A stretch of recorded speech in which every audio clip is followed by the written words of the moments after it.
Of Christmases Long, Long Ago is my new book arriving for the 2025 Christmas season.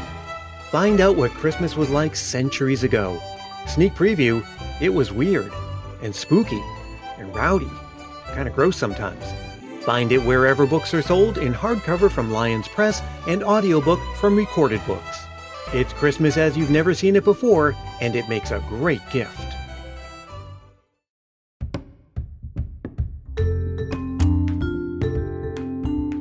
Hey, it's Brian, back with another Burr Month's bonus episode. I hope your Christmas season is off to a great start. First, thanks as always to everyone who's left a review recently on Apple Podcasts. Those reviews make the show more visible to people searching for Christmas content, so it's kind of like spreading Christmas cheer. And I'll even send you a sticker to say thanks. You can message me on Facebook, Twitter, or Instagram for details, or write me at christmaspastpodcast@gmail.com. That email address is also the place to send me your Christmas memories to be included in an episode this season. There's still time. Record a voice memo into your phone and send it over. Keep it to roughly a minute, make it clean and family-friendly, and be sure to say your name and where you're from. Now before we get to the episode, let me remind you of a couple of things. First, Christmasland is an immersive Christmas movie experience happening on December 15th in Los Angeles. When you walk into Christmasland, you'll feel like you're walking into your favorite Christmas movies. With a gingerbread decorating competition, a crafting corner, and carolers serenading, you'll be sure to get all the feels. There will also be a live panel discussion with some Hallmark favorites. So follow at Christmasland Experience on Instagram and stay tuned for ticket announcements. There might even be some giveaways along the way as well. And I'll be there too. I hope to see you there. Also, Christmas in July is coming in, wait for it, July, on the 24th through the 26th in Nashville. Some of the celebrity guests have already been announced, including Joey Lawrence and Brendan Fair. I'll be there too, and I'd love to see you. Go to silverscreenevents.com for details. You can also look for at Christmas in July Convention on Instagram or at A July Christmas on Twitter. I'll put links to all of the above in the show notes for this episode, so you should be able to see those on your phone in whatever app you're using to listen to this podcast, but you can also go to christmaspast.media to find them and everything else that's there. Okay, now on to the show. Here at Christmas Past, I dig into the backstories behind Christmas traditions. But what happens when you can't even verify that the thing you're researching even is a tradition? That's what happened when I started looking into the Christmas pickle. You've probably seen these pickle tree ornaments, or maybe seen posts about them on your social media feed. The story goes that it's an old German tradition, but the more you dig in, the more you have to wonder about that. Well, luckily someone else has already done the heavy lifting, and a trained journalist no less. Richard Parks III is the host of Richard's famous food podcast. And last year, he dedicated an episode to his investigation on this topic. I've linked to that episode in the show notes. Last week, I, along with Tim Babb from Can't Wait for Christmas and Craig Kringle from Weird Christmas, caught up with Richard to try to get to the bottom of this strange and mysterious phenomenon. We had fun chatting, theorizing, philosophizing, and generally having a silly good time talking about this tradition, which may not even be one. I'll be back at the end to say goodbye, but for now, here's our conversation with Richard Parks III.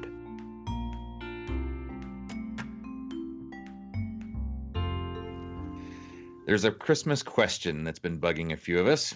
We need to know about pickles. And I'm sure lots of people have seen pickles on your Christmas trees or other people's Christmas trees and wondered what is up with that. So 3 of us who have our little Christmas podcast decided that we needed to answer that question, and we found an expert. Expert, would you like to introduce yourself? Well, I'm at least the guy who's made a podcast about Christmas pickles, and I don't know how many other people in the world can say that. I think that maybe nobody. So happy to be here with you guys. I'm Richard Parks III, and I'm here on behalf of my podcast, Richard's Famous Food Podcast. Last year, about a year ago right now, I was in the throes of a very serious investigation into this mystery of why people hang pickle-shaped ornaments in their Christmas trees. So the first obvious question is, why do people hang pickled ornaments on their Christmas trees? Well, so I knew nothing about this. Apparently, you guys have heard of this, but as you might have noticed, the logo to my podcast is a anthropomorphic pickle. It's me as a pickle with a mustache. And thus, I have been receiving a lot of sort of, can we say, fermented ephemera as gifts since I started my show. And one such gift that I received multiples of over the past few years is a bumpy, glass-blown, pickle-shaped ornament. They're usually from Germany. And after I got like 3 or 4 of these, I decided to start looking into, well, why are there these pickle-shaped ornaments? Turns out there's a commonly told story, and then as with most cultural origin stories, once you start looking closely at it at all, there's a lot more to it than that, and it's a lot more complicated. And the most commonly told story, well, might not be the whole truth. And that, I was just at a big Chris Kindle market in Chicago. And yeah, there are tons of the ornaments about. And I even found one little place that was handing out little green cards that I'm sure told what you're going to tell us is the wrong story of the pickle. But that lie was being propagated. Okay, so what did it say? It just said that there was, well, it didn't actually go to the origin, but it did tell the story about how there's a tradition in Germany that when you wake up on Christmas morning, there's going to be a pickle on the tree somewhere. And the child who finds the pickle first is the one who gets a little extra special present or something like that. Right. Now, they didn't say why present. A pickle. Mm-hmm. Right. Well, so there it is. It's I don't know if most Christmas origin stories point back to Germany, but this one certainly does. And you guys can tell me. Yeah, we have all the origin stories here. Yeah. I was just waiting for that to happen. Yes. It was just a matter of time. Do we play it like? Is there a drinking game that goes every time someone does a German accent on a Christmas podcast? You take a drink. There would be, but we'd need good German beer. We're several steps ahead of you on that, Richard. Okay, cool. I love culture hopping into a completely different place. This is exciting so far. But yeah, so that's what it says. Often these, as you pointed out, often these ornaments come with a little card telling a story about how it's from Germany. They're often made in Germany, where there's a lot of glass-blown ornament craftsmanship. I feel like I'm speaking to a room full of experts, and I'm like, saying the most basic version of things that you guys probably know backwards and forwards. But this is all stuff that was new to me as of about a year ago. And but what I found, where this story took me was, some interesting, unexpected places like the Christmas pickle capital of the world, which is in a town in western Michigan called Berrien Springs, where there have been huge celebrations of the Christmas pickle and sort of like some sort of like Festivus activities around this tradition. But it turns out that if you follow it back to Germany, there is not a majority of the population in Germany today that even knows about this. So mostly it's a German American or a straight up American cultural tradition that, we can kind of trace back most of a century here in this country.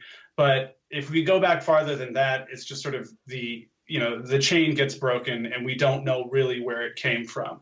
Of course, we have Saint Nick. We have the fact that all these glass-blown ornaments are coming from this part of the world. And then we have a good marketing story.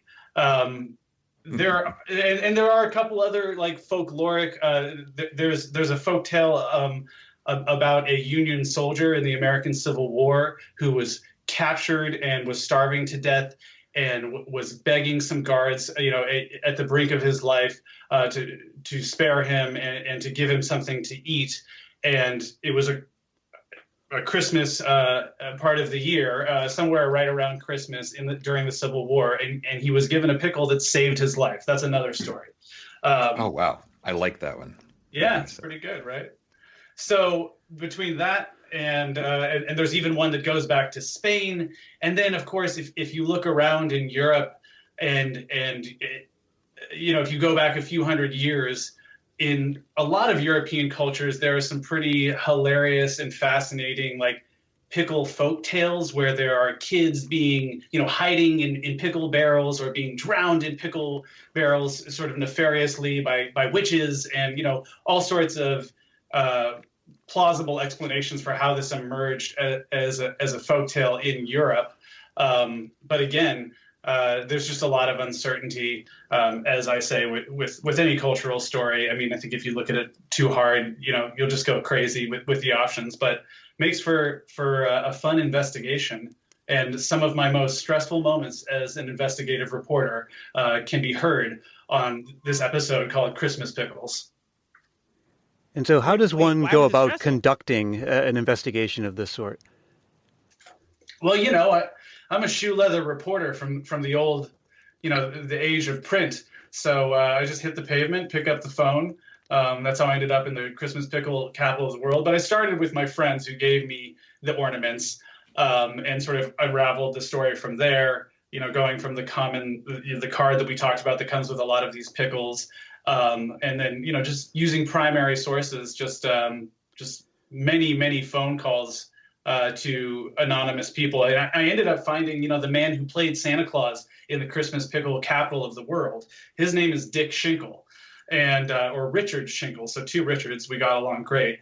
And he claims that there actually, he found evidence that there were some German people from a certain area of Germany that did remember this tradition or being told about this tradition going back generations.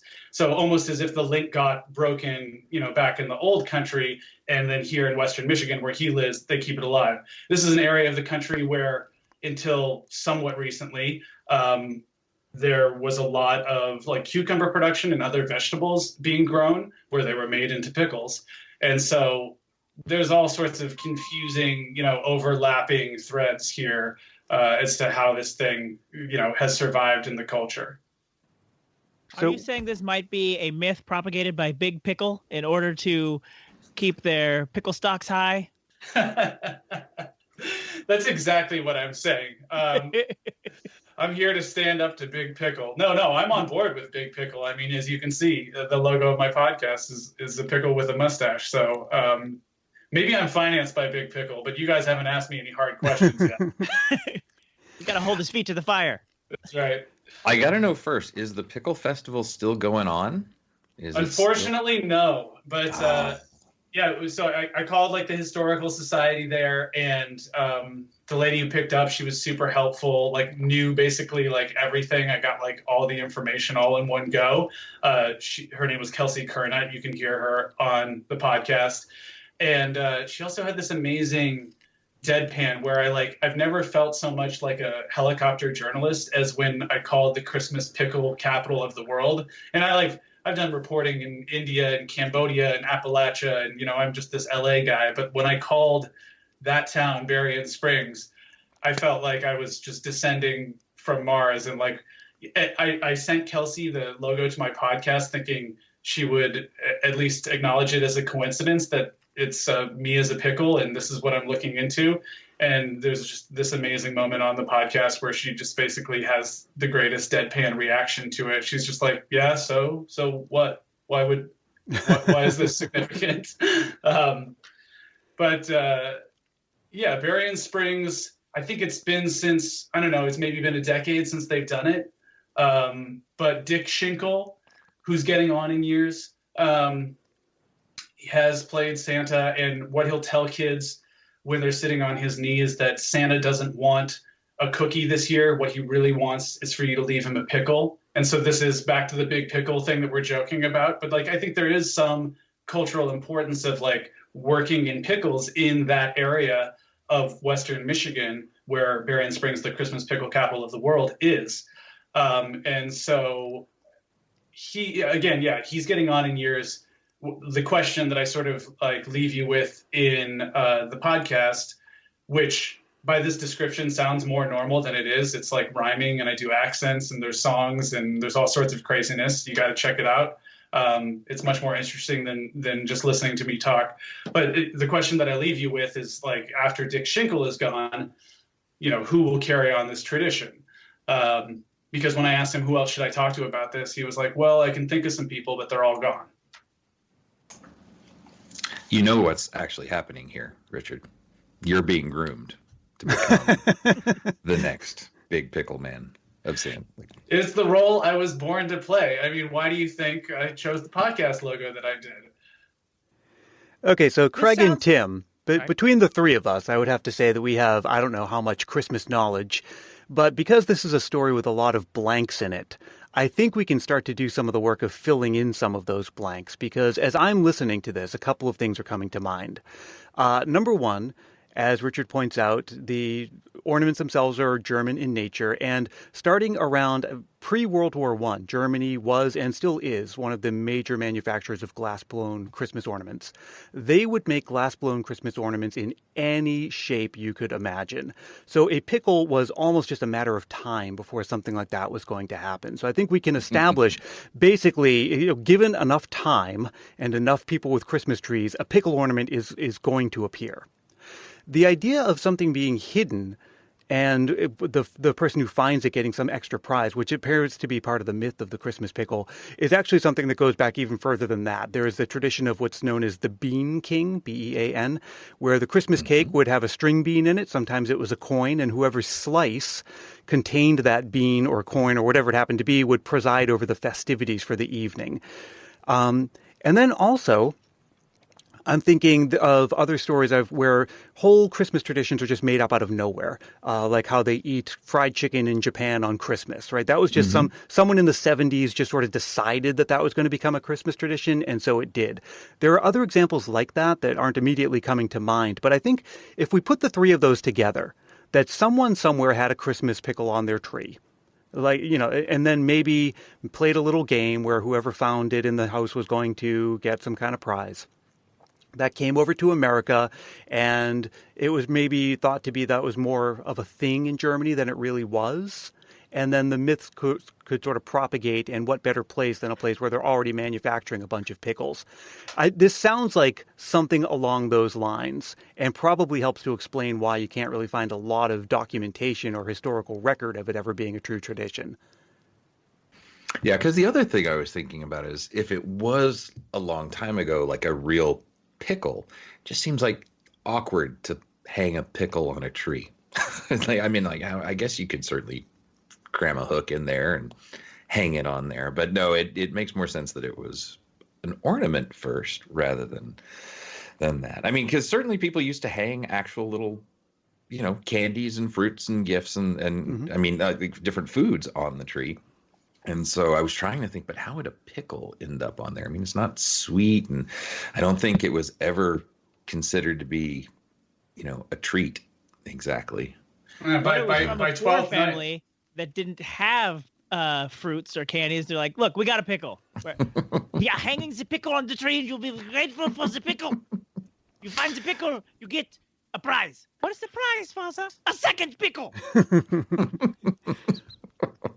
But I would suspect this is, I remember seeing a documentary not long ago where they went to China and were showing people who lived there fortune cookies. And they had no idea what they even were, right? Like, this is just something that in America we assume is something that is real in China, but it isn't. I wonder if anyone has actually gone to Germany, by anyone I mean any of the four of us on this call, and found that tradition alive and well.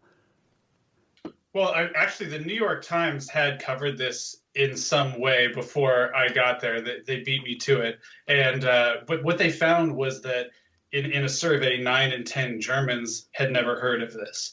And so, there's Big Pickle again for you. But coming back to the idea of I wonder if you guys know about this link. We'll bring it up in the podcast because I call a man named Sandor Katz, who wrote a book called The Art of Fermentation, which is just a fantastic book about fermentation and preserving, borrowing, stories and techniques from all over the world. And I figured if anyone would know, if such a tradition existed anywhere else, it would be this man. And when I got him on the phone, he had no idea what I was talking about. But as a Jew, he said this reminds him of the tradition of the Afikomen, where the matzah in a Jewish tradition is hidden somewhere in the household. And again, the kids go look for it, and whoever finds it, I believe, gets some kind of prize or good fortune. Very similar. Yeah, and like I said, there's a lot of that in Christmas Past, not only for, finding something hidden, but rather, the first to, first across the threshold on Christmas Eve or New Year's Eve was said to either bring good luck to the household or had some special responsibility. Those things go way, way back, 16th, 17th century, and probably even further than that. I think it's, what I'm really curious to know is whether this is something that is like ever was a real tradition that died out, or if people, it sort of one or two people kind of assumed that it was and gave it a little more import than it actually has, or if it's just wholly made up. I think there's that seems less likely to me, because what's the incentive other than to sell merchandise? But that doesn't really seem to be the case here. Well, how cynical do you guys get on your show? I am thoroughly cynical. Thoroughly? Okay. Okay, cool. Not at all cynical. Yeah. Okay. All right. Well, let's go somewhere in the middle then. If you think about it, even if it's like early 20th century, if these ornaments are coming into the U.S. market, I mean, isn't like Sears Roebuck going? Like, isn't there a possibility that someone figured out how to put that little card on this ornament and attach this story to it as a way of selling it? I'm not saying that it never existed before, but I'm saying that the sort of the propagation of the myth here in America could have benefited from a strong marketing arm. Yeah, and I know that one of the largest sellers of German-made goods is actually a whole larger story about how Christmas became, quote-unquote, democratized here in America. In the early 20th century, it was retailers like Woolworths and Wanamaker's and Macy's, all in New York City, but especially Woolworths, which was importing a lot of German goods and selling them at low costs. And so when we say that they helped democratize Christmas, they made it really accessible to people in the middle class and people of maybe more modest means. I would imagine there would be some record of that from there. And the more we're talking about this, the more I'm thinking that there are other traditions that have been in place for a long, long time, but then there are those who seem to have an interest in changing the story or the meaning behind them. And the example that always comes to mind is the candy cane.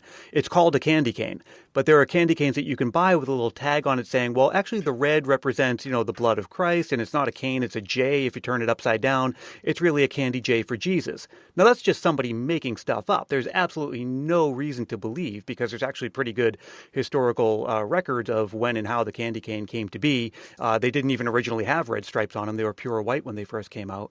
And there are other ones like that too, like the 12 Days of Christmas are supposed to be some sort of hidden religious message of the catechism. And again, none of it's actually true. I really wonder if perhaps the Christmas pickle began as something a lot more benign and maybe hyper-local to one or two communities, and then came to America, and then someone maybe saw the opportunity to add some special import to it for whatever possible reason.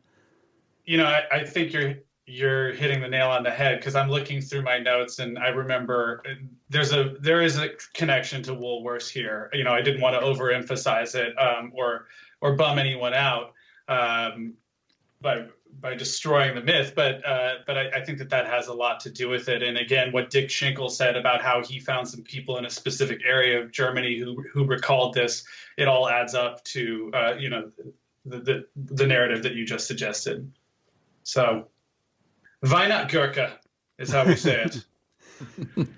And the other detail I forgot, that man in the Civil War, that prisoner, he was born in Bavaria, now Germany. Ah. Yeah, I'm thinking where I've seen these, and I've only I've never actually known anyone who had one on their tree deliberately. I shouldn't say deliberately. I have known people who had them on their tree because they saw them somewhere and thought it was a cool thing and put it on there.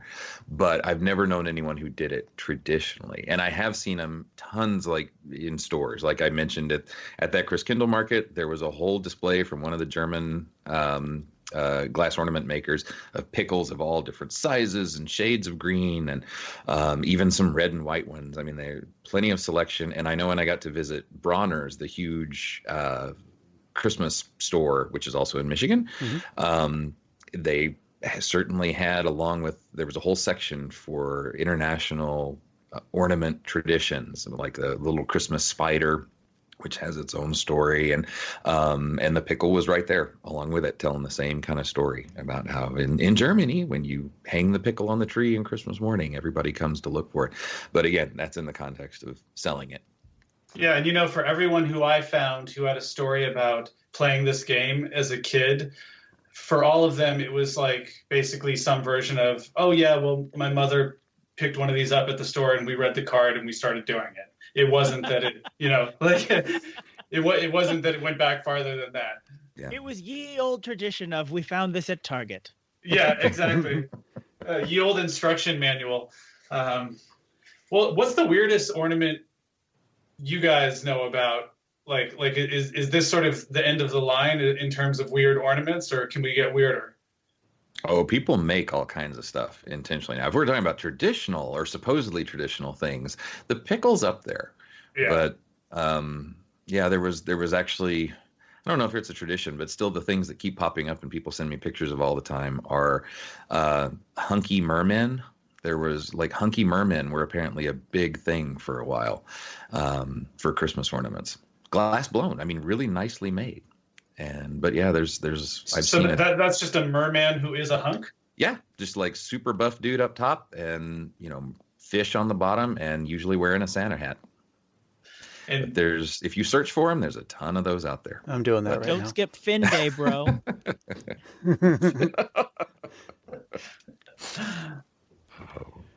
But traditional, no, I mean, I think the Christmas spider that I mentioned is one that kind of fits in with the pickle that supposedly people will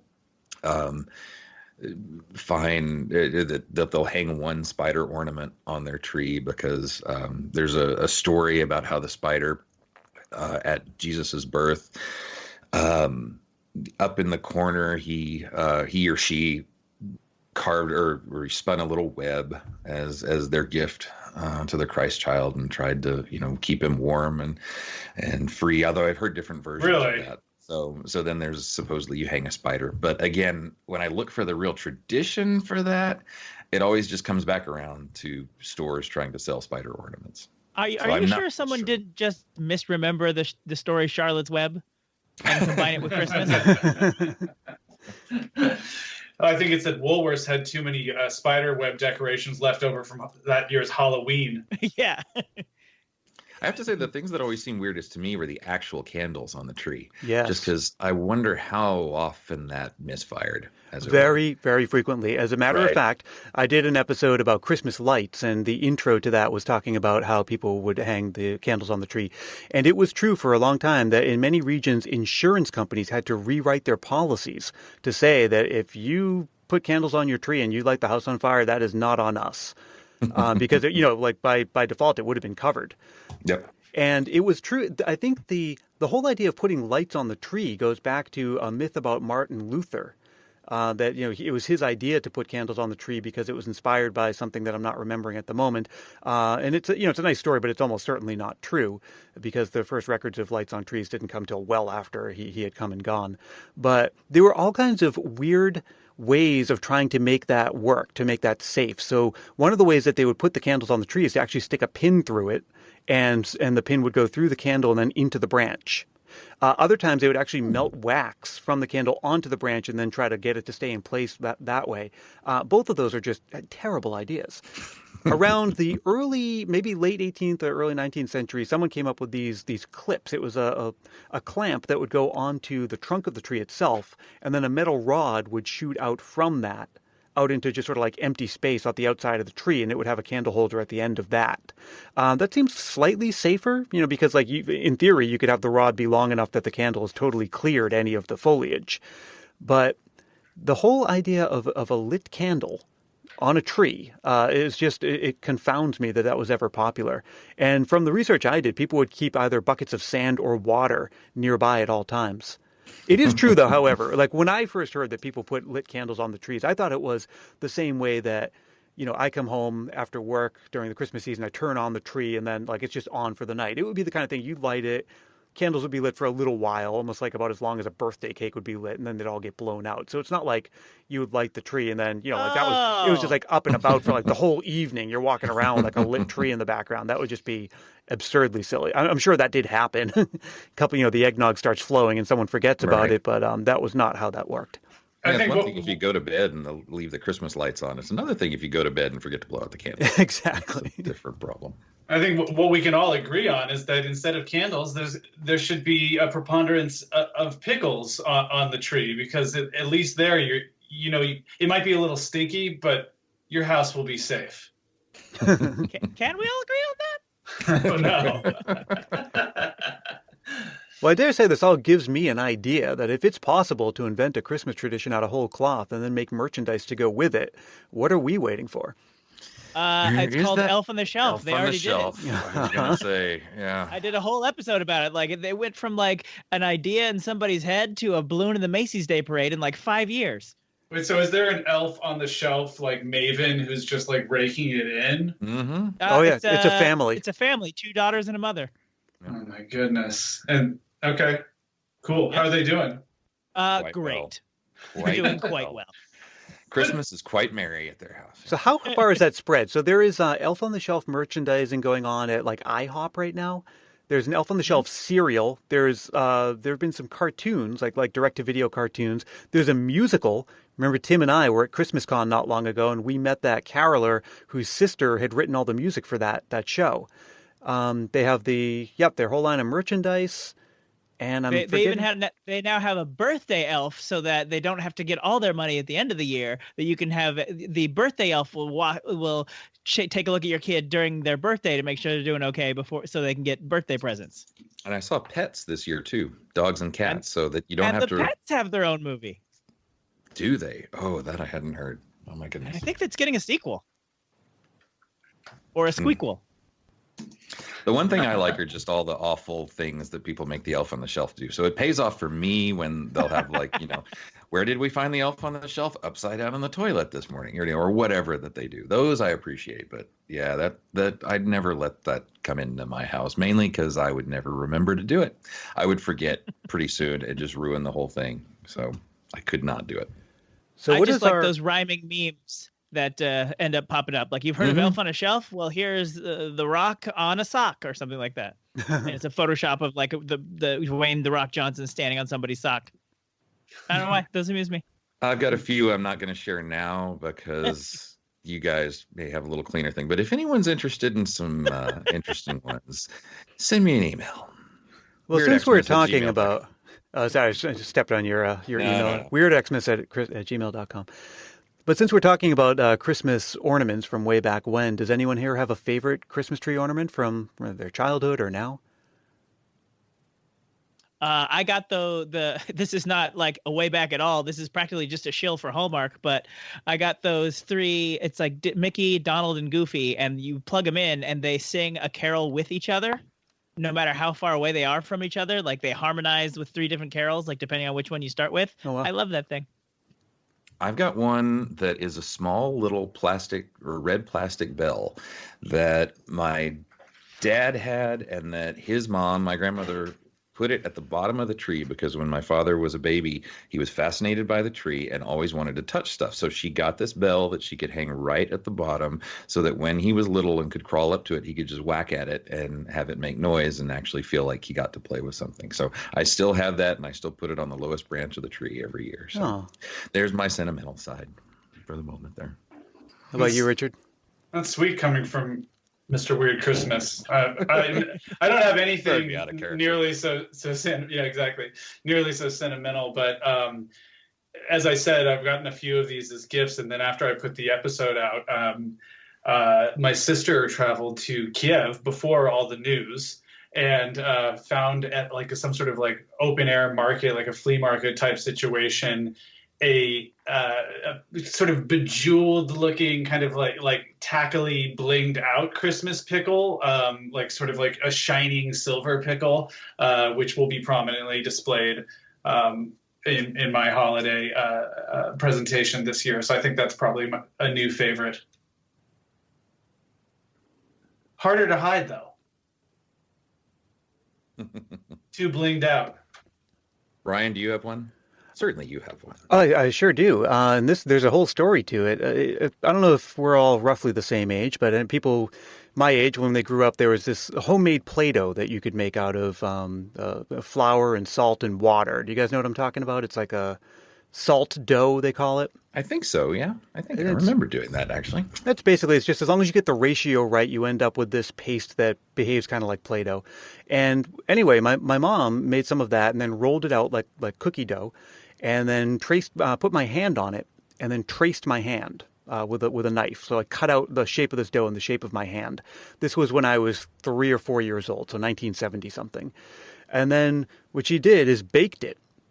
So that it became hard, and then varnished it. She coated it with shellac and painted my name on it in red nail polish, along with the year, and then put a hole in the bottom of it and tied it to the Christmas tree with some red ribbon or yarn or something like that. When I moved out of the house in my late teens, early 20s, I took all of my Christmas stuff. I still have all of my Christmas phonograph records. If you guys follow me on Instagram, you see I play little clips from all of those. Those are all records I've had since I was like 3. And I had all of the ornaments too, including this hand one. And I put it on the tree one year when we were living in Jamaica Plain, Massachusetts, a suburb of Boston, or a neighborhood of Boston. And then we moved to another place. And then when we put out our Christmas ornaments for that year, I couldn't find the hand. And this thing is like one of my prized possessions, like one of the few things that I would save in a fire is this thing. And I assumed, and so over the year, I couldn't find it. And I'm like, where did I put it? Did it get lost in the move? Did I break it? We had just gotten a dog who had eaten the bottom third of the tree the first year. Like all the ornaments, just ate them right off. And I figured, and over the years, I developed this sort of like, what do they call those? Like a false memory, the dog must have eaten this hand. It makes perfect sense, doesn't it? It's made out of flour and salt. So of course a dog would want that. And that's what happened to the ornament.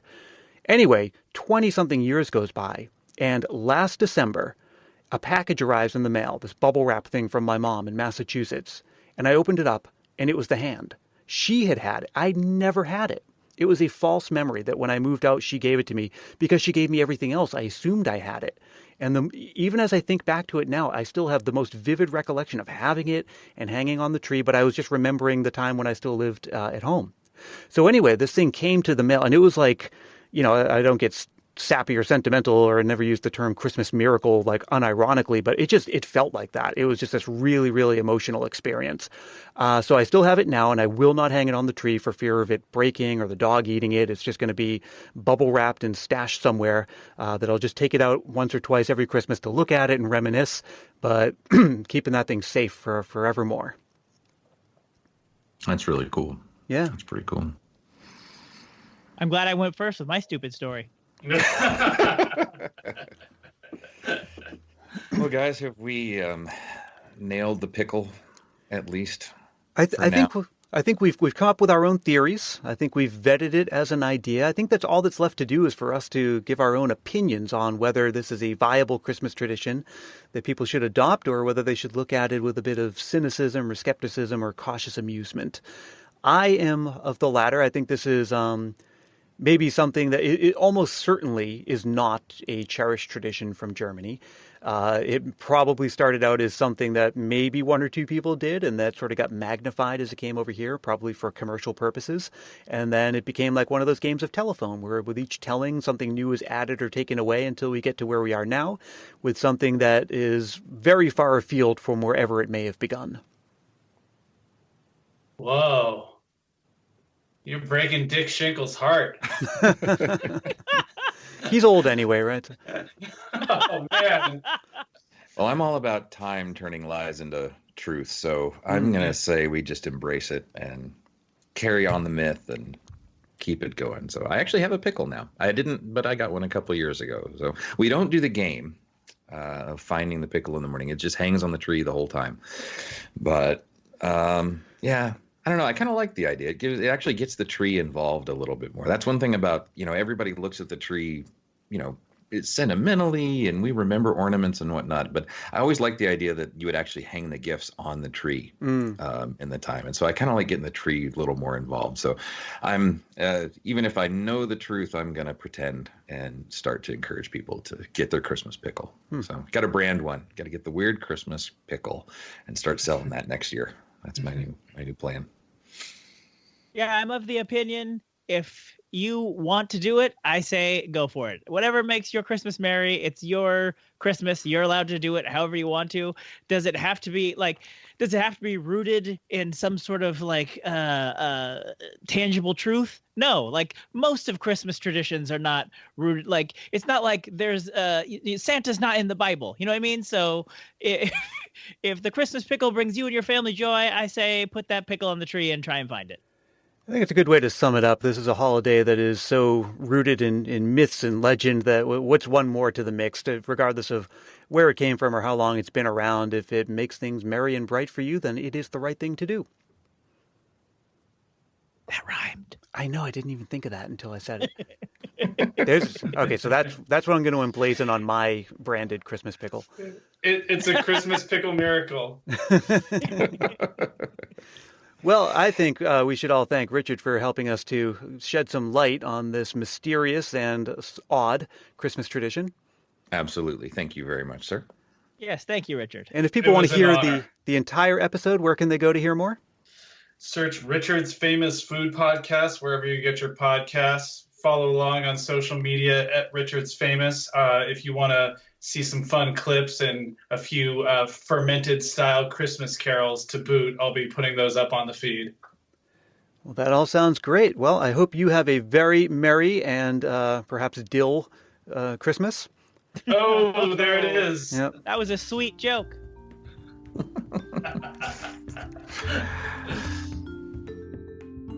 Well, I hope you enjoyed listening to that, and I'd like to thank you for taking the time to do so. I'd also like to thank Richard Parks III for coming on the show, as well as Tim Babb and Craig Kringle. You'll find links to everything in the show notes for this episode. Before I let you go, let me remind you that Christmas Past is produced in sunny San Mateo, California by yours truly, Brian Earl. Look for Christmas Past on Twitter and Instagram, and be sure to join the Facebook group for year-round Christmas fun. And if you're feeling the Christmas spirit, why not help more people find this show by telling a friend about it or leaving a review on Apple Podcasts. I'll be back again real soon with an all-new episode. Until we meet again, may your days be merry and bright.